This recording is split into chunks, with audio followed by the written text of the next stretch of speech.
Кийинки сурообуз баш кошконубузга бүгүн 1 жыл болду. Боюмда бол элек, больницаларга бардым, баары таза чыкты. Элдин айтымында бизди кара дубалап койгон дешет. Болушу мүмкүнбү? Бул дагы коомдо ушул өзгөчө жаштардын арасында өтө көп бериле турган суроолордун бири да. Биз жакшы бир ишеним деген нерсе бар. Акыйда же ишеним, жүрөктөгү ишеним деген нерсе бар да. Ушул нерсени көп бузбашыбыз керек. Бизде көпчүлүк учурда ушул үйдөгү болор болбос нерсени дароо ушул кара дубалап коюп тур дейт. Үйлөнгөн бала бир аз ушу келинчегин жакшы көрүп, үй бүлөсүнө жакын ата-энесине жакшы көргөнүн билдирсе, биздин балабыздын башына айландырып алды, дубалап алды деген сөз кетет. Же болбосо кыз тараптан ушул кыз ушул ата-энеси кой десе болбой, бирөөгө ашык болуп, анан ошол адамга тийип алса, демек биздин кызды дубалап алды деген сөз кетет. Жаган келген келин ушул кайненеси менен бир аз келишпей калса эле, анан ортодо ушул кара дубалап койду, балабыздын башына айландырып алды. Ошол келгенден бери үйдөн кырсык кетпей атат. Булардын баары баягы туура эмес түшүнүк, туура эмес ишеним, акыйдага дагы мусулман адамга ылайык эмес иштер.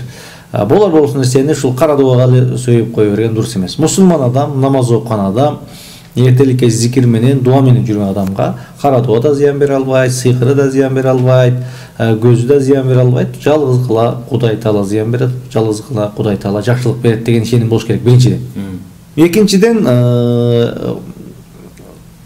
бул өзгөчө жаштар ден соолукка көңүл бурушубуз керек.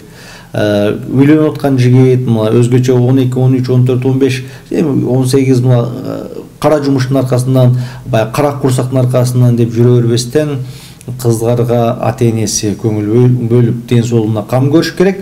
Жаштар, жигиттер, балдар өзүнө жаштыгынан кам көрүш керек.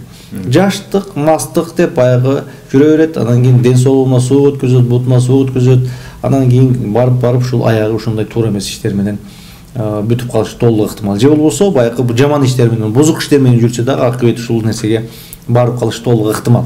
Ошондуктан биз ден соолукка кам көрүшүбүз керек. Анан мен суроосунан түшүнгөнүмө караганда, булар больницага барып, доктурга барып текшерилди деп айтат. Демек, эгер доктурга барып текшерилген болсо, экөөнүн тең баягы ден соолугу мыкты болсо, чың болгон болсо, Кудай Таала каалаган адамга перзент берет, каалаган адамга перзент бербейт. Каалаган адамга уул берет, каалаган адамга уул бербейт. Кудай Таала Куран-ы Керимде дал өзүндөй кылып айткан да. Алла Таала каалаган адамга перзент берет, каалаганга перзент бербейт. Каалаганга уул берет, каалаганга уул бербейт. Каалаганга кыз берет. Демек, уулду болуш, кыздуу болуш, перзенттүү болуш бул Кудай Тааланын иши. Ошондуктан оолу Кудай Таалага жалбарышыбыз керек. Анан эң акыркы вариант, бул айтып аткан ушул вариант дагы болуп калышы толук ыктымал. Бул жок нерсе эмес, бар нерсе. Бирок бул мен ойлойм бул эң акыркы вариант болсо керек деп ойлойм. Эгер мындай болгон болсо үйдө жашоо туруктуу болбошу мүмкүн. Эгер баягы кара дубалап койгон болсо, үйдө баягы бул жин шайтандын аламаты, белгилери болот да. Муну молдокелерге көрүнсө, 1-2 дем салдырса эле бул нерсе ачыкка чыгат деп Кудай Таалам уулду болгусу келгендерге уул берсин, кыздуу болгондорго кыз берсин, перзенттүү болгусу келгендерге Кудай Таалам перзент берсин деп Кудай Таалага жалбарып кетебиз. Амин. Кутманыңыз келсин. Мына ушул суроого жоопту ала алдык деген үмүттөбүз.